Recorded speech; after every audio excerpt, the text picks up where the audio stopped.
friends, welcome back to Miss Megan's Story Time. Today's book is going to be Corduroy. I love this book. It's such a cute book. And Don Freeman is the author. Alright, let's see here. Corduroy is a bear who once lived in a toy department of a big store. Day after day, he waited with all the other animals and dolls for somebody to come along and take him home.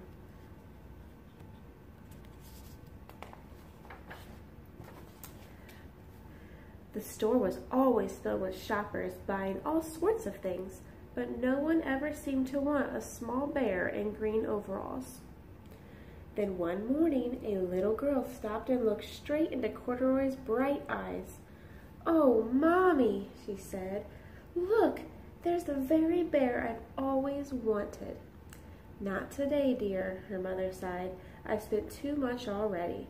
Besides, he doesn't look new. He's lost the button to one of his shoulder straps." See the missing button? Corduroy watched them sadly as they walked away. "I didn't know I'd lost a button," he said to himself.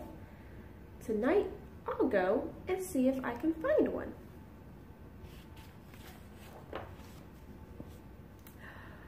Late that evening, when all the shoppers had gone and the doors were shut and locked, Corduroy climbed carefully down from his shelf and began searching everywhere on the floor for his lost button.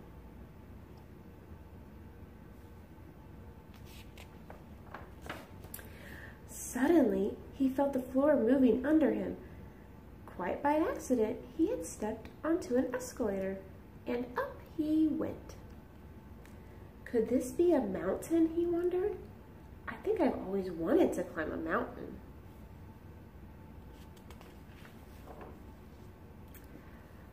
He stepped off the escalator as it reached the next floor, and then, before his eyes was a most amazing sight.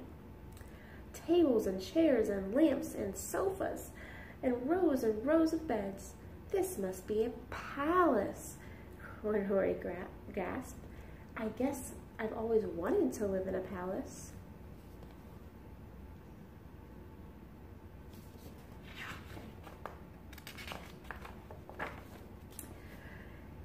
He wandered around admiring the furniture. "This must be a bed," he said. "I've always wanted to sleep in a bed." And up he crawled onto a large, thick mattress. All at once he saw something small and round. "Why, here's my button," he cried, and he tried to pick it up. But, like all the other buttons on the mattress, it was tied down tight.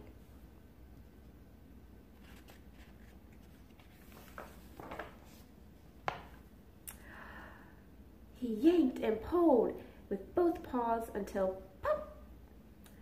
Off came the button, and off the mattress Corduroy tumbled.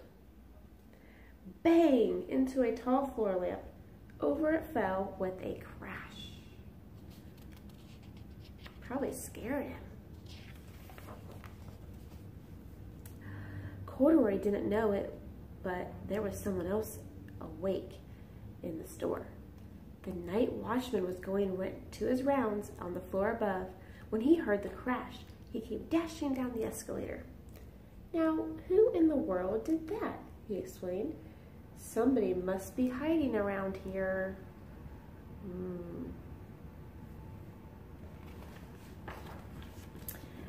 He flashed his light under and over sofas and beds until he came to the biggest bed of all, and there he saw two fuzzy brown ears sticking up from under the covers. "Hello," he said. "How did you get upstairs?" You see his ears?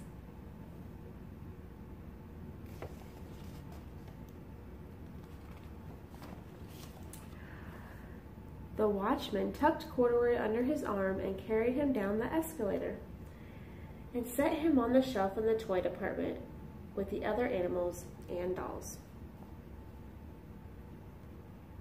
He fell asleep. That was a lot of adventure for a little bear.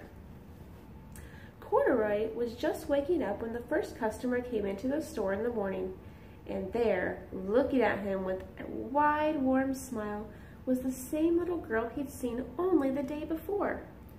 "I'm Lisa," she said, "and you're going to be my very own bear. Last night I counted what I've saved in my piggy bank, and my mother said I could bring you home."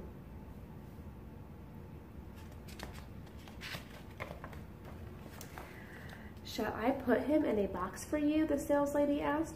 "Oh, no thank you," Lisa answered, and she carried Corduroy home in her arms.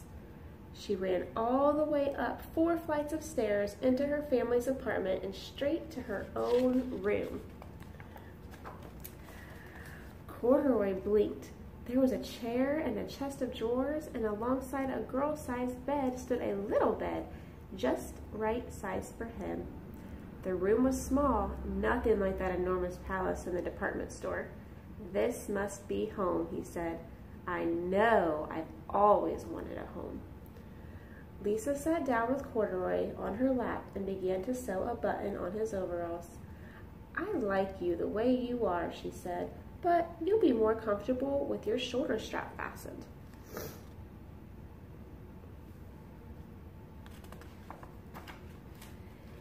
"You must be a friend," said Corduroy. "I've always wanted a friend." "Me too," said Lisa, and gave him a big hug.